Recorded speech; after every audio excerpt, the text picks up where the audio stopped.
contact sheet refresher. So here are all my photographs in the library. Break them up into collections.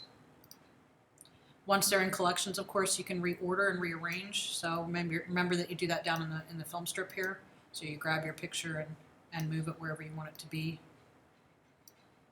in the films. I'm not grabbing it by the picture. Remember, you always have to grab it by the picture. So if you want to put it at the end, grab it by the picture and you can move it around. So you can reorder. So especially for your available light and color temperature, you may want to put that in order. Another thing that I would strongly suggest doing is labeling, titling. So you can do that in your metadata here.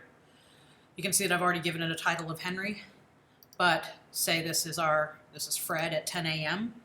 I need to know what time these were taken for available light and color temperature, and what kind of light sources they were. So you can write that as a title, or you can write that as a caption, wherever you want to put your information. So this one doesn't have a name, so maybe this is noon. So I do want you going ahead and labeling, especially for available light and color temperature. Tell me what time it was and what light source it was. Then, when going to make your contact sheet, to remember, select everything that you want in your contact sheet. So select all your photos. Go to print. I'm already in contact sheet mode because I was the last person to use Lightroom, so it remembers that it was in contact sheet mode. But remember, you find that in your Lightroom templates, and we have 4x5 contact sheet. I like 4x5, 5x8, and 5x9 is getting too small for my eyes. So 4x5. And then remember to show info. It's all the way down here. And remember, I want you to be customed. So I don't really care about the file name, so I can delete that. I do want you to put the title in, right here. Title or caption or copyright, wherever you wrote it. So I do want the title. I do want the date. I like year, month, day. I do want your exposure. And I do want your ISO. And remember, you can, just like a word processor, you can put spaces in between so they're not running on top of each other. Done. And we've got Fred. And like I said, the date runs right into Fred, so if you want spaces right there.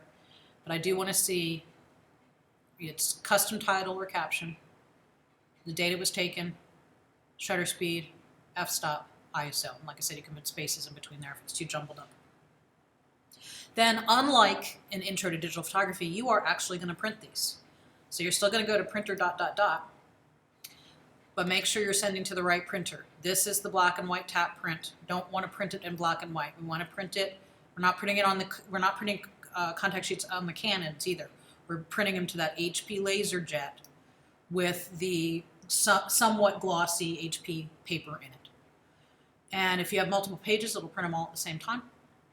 Send it to print. You don't have to tap. Oh, okay. You don't have to tap with this. The department pays for the color printer. So just when it comes out, put it in your technical notebook in order, nicely organized. And like I said before, your contact sheets, your journal assignments of the 3 found photographers and color schemes you're going to print to the LaserJet. Your own photographs, your journal assignments, you're going to print on the Canons. And that's it.